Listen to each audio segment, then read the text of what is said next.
Raj, a young man from a small town, dreamt big every day. But life's challenges constantly stood as barriers to his aspirations.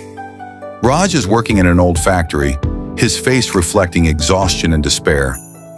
The backdrop includes old machines and a dusty environment.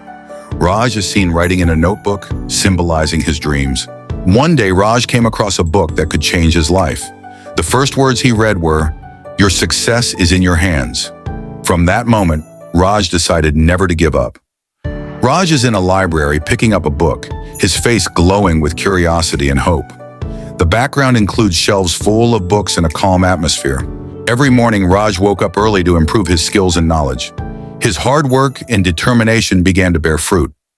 Raj is jogging in a park during sunrise, symbolizing his disciplined routine. He is also shown working on a laptop or learning in a workshop. A serene sunset in the background hints at hope and a new beginning. Raj's perseverance paid off. One day his dreams turned into reality. He showed the world that with hard work and determination, anything is possible. Raj is standing on a stage receiving an award, surrounded by people clapping. His face beams with pride and joy.